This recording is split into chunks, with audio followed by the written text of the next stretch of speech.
ওগো, তুমি এখানে বসে আছো আর আমি তোমাকে পুরো বাড়ি খুঁজে বেড়াচ্ছি। তা কেন গিন্নি? আমাকে হঠাৎ খুঁজে বেড়াচ্ছ কেন? বেলা তো কম হলো না, সেই সকালবেলা না খেয়ে বেরিয়েছো, মুখে এক ফোঁটা জল দাওনি। এবার এসো, এসে দুটো খেয়ে যাও। খেয়ে যাব? কিন্তু রান্না করেছো? সকালেই তো বললে ঘরে নাকি কোনো বাজার সদাই নেই, কিন্তু এখন আবার বলছো ভাত খেয়ে যেতে। হ্যাঁ, তাই তো বলছি। তবে ঘরে অল্প কিছু চাল কোণে পড়েছিল, সেগুলোই রান্না করেছি। এবার তুমি এসে খেয়ে যাও তো দেখি। আচ্ছা, চলো চলো, আমারও যে খুব খিদে পেয়েছে। এই লালু, তুই এখানে বসে বসে ঘাস খা, আমি গিয়ে কটা ভাত খেয়ে আসি। তারপর বিকেলের দিকে তোকে মাঠে চড়াতে নিয়ে যাব। জানিসই তো, তোকে আমি ওই মাঠের ঘাস ছাড়া আর কিছুই খাওয়াতে পারবো না, কারণ আমার সংসারই যে চলে না। সেখানে আমি আবার তোকে কিভাবে খাওয়াবো বলতো? ওই ঘাসই যে তোর একমাত্র সম্বল, ওই ঘাস খাইয়েই তোকে আমি বাঁচিয়ে রাখবো। হয়েছে হয়েছে, গরুর সাথে এত কথা বলতে হবে না। এবার একটু জলদি করে এসে খেয়ে যাও, হাঁড়ি পাতিলগুলো মাজতে হবে তো। আচ্ছা চলো গিন্নি, দুটো খেয়ে আসি। আরে ও গিন্নি, এ তো অল্প কয়েকটা ভাত, আর সাথে একটা কাঁচা মরিচ আর পেঁয়াজ ছাড়া তো আর কিছুই দেখছি না। না না, এগুলো আমার গলা দিয়ে নামবে না। আমি এই ভাত খেতে পারবো না, তুমি খেয়ে নাও। আমি এখন খাবো না। তোমার খাওয়া শেষ হলেই আমি খাওয়া শুরু করব। এবার তুমি এই পেঁয়াজ আর মরিচ দিয়ে কোনো মতে ভাত কটা খেয়ে নাও তো। আরে এ কি, হাঁড়িতে তো একটা ভাতও নেই গিন্নি, তুমি আমাকে মিথ্যে বলছো তাই না? তুমি না খেয়ে সব ভাত আমাকে খাইয়ে দিতে চেয়েছো। না না, এই ভাত আমি আর খাবো না। তুমি না খেয়ে থাকবে আর আমি খেয়ে থাকবো, এটা তো আর হতে পারে না। আমাকে নিয়ে তুমি অত ভেবো না গো। ঘরে যে চাল ডাল বলতে কিছুই নেই। এদিকে আজ কতদিন ধরে তোমার কাজ কামও তো সব বন্ধ। এভাবে কি আর সংসার চলে বলো? ঘরের কোণে যে কটা চাল পেয়েছিলাম, সে কটা চালের ভাত রান্না করেছি। এবার তুমি খেয়ে নাও, আমাকে নিয়ে তুমি ভেবো না। আমি অন্য একটা ব্যবস্থা করে নিব। না গিন্নি না, তুমি এই ভাত কাঁচা মরিচ আর পেঁয়াজ দিয়ে খেয়ে নাও, আমি বাজারে গিয়ে খেয়ে নেব। বাজারে গিয়ে খেয়ে নেবে মানে কি? তুমি বাজারেই বা কেন যাবে শুনি? তোমার পকেটে তো কোনো টাকা কড়ি নেই, তাহলে বাজারে গিয়ে করবেটা কি শুনি? আমি বাজারে গিয়ে লালুকে বিক্রি করে দেব। এখন তো আমার জমিতে কোনো কাজ কাম নেই যে লালুকে দিয়ে লাঙল চাষ করাবো। এভাবে লালুকে না খাইয়ে আবার বসিয়েও রাখতে পারবো না। তাই আমি আজই লালুকে বাজারে নিয়ে বিক্রি করে দেব।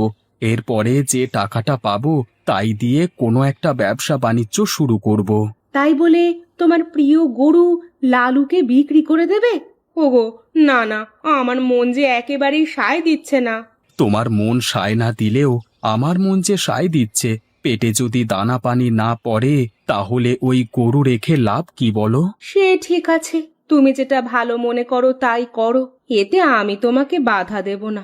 গিন্নি, আমি তাহলে বাজারে গিয়ে এখনই লালুকে বিক্রি করে আসি। আর শোনো, তোমার কোনো কিছুর প্রয়োজন হলে আমাকে বলো, আমি আসবার সময় তোমার জন্য নিয়ে আসবো। না না, আমার জন্য কিছুই আনতে হবে না। গরু বিক্রি করে যাতে তুমি সুস্থ সবল মতো বাড়ি ফিরে আসতে পারো, সেটাই কামনা করি। আচ্ছা ঠিক আছে, আমি তাহলে এবার বাজারে গেলাম। আরে ও গোপাল, তোমার লালুকে নিয়ে হঠাৎ কোথায় যাচ্ছ? নতুন কোনো জমি নাগলের কাজ পেয়েছো নাকি? কিন্তু আমার জানা মতে তো গ্রামে কোনো কৃষি জমির কাজ নেই। আগে হ্যাঁ মোড়ল মশাই, গ্রামে কোনো কাজ নেই বলেই তো লালুকে বাজারে বিক্রি করতে যাচ্ছি।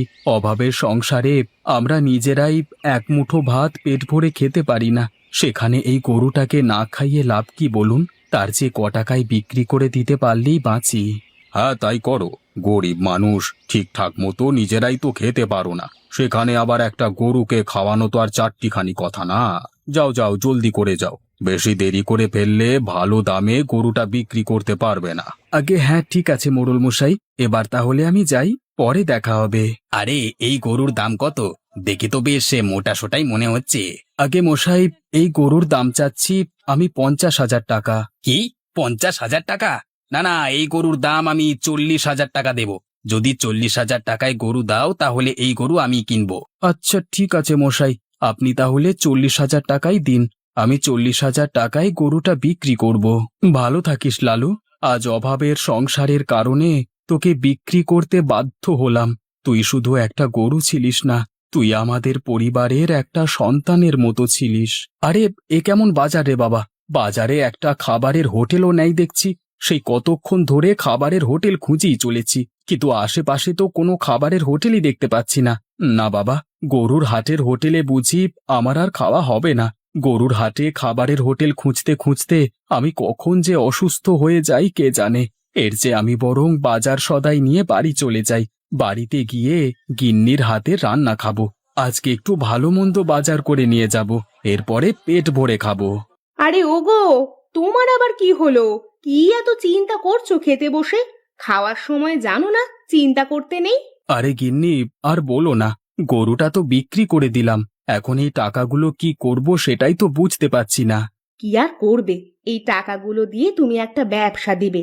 দেখবে, একবার তুমি এই ব্যবসায় সফল হয়ে গেলে আমাদের সংসারে আর কোনো অভাব থাকবে না। কিন্তু গিন্নি, কিসের ব্যবসা করব সেটাই তো খুঁজে পাচ্ছি না। কেন গো? তুমি না বললে আজ গরুর হাটে নাকি তুমি খাবারের একটা হোটেল কোথাও খুঁজে পাওনি? হ্যাঁ, তা তো তোমাকে এসেই বলেছি। তাহলে আজ থেকে তুমি ওই গরুর হাটে একটা খাবারের হোটেল খুলে ফেলো। দেখবে, অনেক মানুষ গরু কিনতে এসে তোমার হোটেলে পেট ভরে খেয়ে যাবে। আরে বাহ গিন্নি, তুমি তো খুব ভালো একটা ব্যবসার কথা বললে। আমি কাল থেকেই গরুর হাটে একটা ভাতের হোটেল খুলে ফেলবো। তবে একটা কথা গিন্নি, তুমি কিন্তু আমাকে রান্নাটা ভালো মতো শিখিয়ে দেবে, হ্যাঁ? ও সব নিয়ে তুমি একদম চিন্তা করো না। তুমি শুধু হোটেলটা খুলে ফেলো, বাকি যা যা কাজ করা লাগে সব আমি তোমাকে শিখিয়ে দেব। আরে আসুন আসুন, খেয়ে যান খেয়ে যান, গরম গরম টাটকা ভাত খেয়ে যান। মাছ মাংস ভর্তা ডিম সবই আছে, আসুন আসুন। এই তোরা কে কোথায় আছিস? কাস্টমাররা যে যা খেতে চায় তাকে তাই খেতে দে।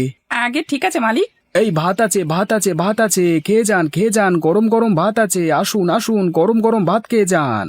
আরে বাহ, গরুর হাটে ভাতের হোটেলে প্রথম দিন দেখছি অনেক মানুষেরা খেতে আসছে। এভাবে চলতে থাকলে তো আমরা খুব দ্রুত ব্যবসায় লাভ করতে পারবো। তা আর বলতে হয় গিন্নি, এসবই তোমার বুদ্ধি বলে কথা। দেখো গিন্নি দেখো, তোমার কথা মতো গরুর হাটে ভাতের হোটেল খোলার প্রথম দিনই কত লোকেরা খেতে এসছে। ই, তোমাকে বলেছিলাম না, এই গরুর হাটে যেহেতু কোনো ভাতের হোটেল নেই, সেহেতু তুমি যদি একটা হোটেল দাও তাহলে অনেক চলবে। এখন দেখো, আমার কথা একেবারে সত্যি হলো। তা আর বলতে হয় নাকি গিন্নি, এখন থেকে দেখবে আমাদের সংসারে আর কোনো অভাব থাকবে না। আমরা এভাবে ভাতের হোটেল থেকে অনেক টাকা ইনকাম করতে পারবো, বলো? আর তুমি চাইলে আরো কয়েকটা গরুও কিনতে পারবে। সেটা আবার বলতে হয় নাকি, অ্যাঁ? এবার তুমিও একটু আমার হোটেলে খেয়ে যাও, এই গরুর হাটে। আমার হোটেল ছাড়া কিন্তু আর কোনো হোটেল পাবে না। যদি এখন না খাও তাহলে কিন্তু পরেও না খেয়ে থাকতে হবে। এই কথা শুনে গোপালের বউ হেঁটে হেঁটে গোপালের দোকানে গিয়ে বসলো। গোপালের কর্মচারী এসে গোপালের বউকে খাবার খেতে দিল। এদিকে গোপাল দাঁড়িয়ে দাঁড়িয়ে আরো লোককে হোটেলে খাবারের জন্য ডাকতে লাগলো। তার ডাক শুনে কয়েকজন গরু ছাগল নিয়ে চলে যাবে, আবার কয়েকজন গরু ছাগল রেখে খাবার খেতে তার হোটেলে আসবে।